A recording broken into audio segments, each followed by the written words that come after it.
Ini yang diajarkan Nabi Muhammad SAW ketika beliau sampai ke kota Al-Madinah Al-Munawwarah. Di sana ada Yahudi Bani Nadir, ada Yahudi Bani Quraizah, ada Yahudi Qainuqa, ada Yahudi Khaybar. Mereka berkawan, bersahabat. Sayyidina Ali bin Abi Thalib bekerja di rumah Yahudi menimba air. Lalu kemudian datang orang mengadu kepada Rasulullah SAW. Ya Rasulullah, ini Sayyidina Ali kerjanya menimba air di rumah orang Yahudi. Kata Nabi, pekerjaannya halal karena dia mencari harta dengan meneteskan peluh, maka perbuatannya baik walaupun tempat bekerjanya itu tidak Islam. Begitu juga ketika Nabi SAW pindah dari kota Makkah menuju kota Al-Madinah Al-Munawwarah, maka di sana ada seorang lelaki yang menunjukkan jalan. Nabi tidak dapat berjalan di tempat yang biasa, karena bila dia berjalan di tempat yang biasa, dia akan dihadang, dia akan ditangkap oleh orang musyrik. Maka yang tahu jalan khas itu seorang lelaki, namanya Ibnu Uraiqid. Ibnu Uraiqid tidak Islam. Itu mengatakan ahli sejarah sirah Nabi SAW, boleh bekerja sama dengan orang yang tidak Islam. Nabi tentu tahu ini Ibnu Uraiqid tidak Islam, tapi kenapa Nabi pakai? Karena dia tidak membahayakan akidah. Maka kalau ada orang yang mengatakan Nabi Muhammad itu membawa Islam dengan pedang, bila tidak sesuai dengan agamanya dia akan pancung kepalanya, dari mana ajaran ini datang? Nabi SAW sampai ke kota Al-Madinah Al-Munawwarah, dia menikahi seorang perempuan. Perempuan itu ayahnya tidak Islam. Nama perempuan itu adalah Sofiyah. Sofiyah punya ayah bernama Huyai. Huyai punya ayah bernama Akhtab. Huyai tidak Islam, Akhtab tidak Islam, Sofiyah masuk Islam. Artinya apa?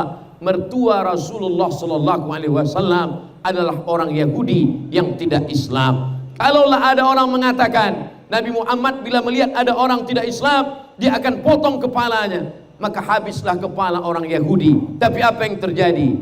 Nabi SAW masih ada lagi bukti-bukti sejarahnya. Mereka tinggal di kota Al-Madinah. Mari kita baca kitab yang ditulis oleh seorang ulama dari India, namanya Safiur Rahman Al-Mubarakfuri.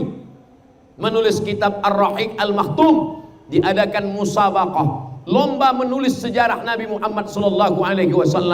150 negara ikut. Yang menang, yang menjadi johan pada menulis sirah ini bukan datang dari kota Makkah, bukan datang dari Mesir, bukan datang dari Yaman, bukan datang dari Maghribi, tapi datang dari India. Syekh Safiur Rahman Al-Mubarakfuri dalam kitabnya yang berjudul Ar-Rahiq Al-Makhtum, 12 pasal muahadah perjanjian antara Nabi Muhammad SAW dengan orang-orang yang ada di Al-Madinah Al-Munawwarah. Orang Islam dengan orang yang tidak Islam sama-sama menjaga kota Al-Madinah. Kalau ada orang Makkah yang menyerang kota Madinah, maka orang Madinah memiliki tanggung jawab yang sama untuk menjaga kota Al-Madinah Al-Munawwarah. Walaupun di Makkah itu saudara kandungnya, walaupun ayah kandungnya, walaupun ibu kandungnya, tapi kalau dia mengganggu, merosakkan Madinah, maka menjadi musuhnya bersama.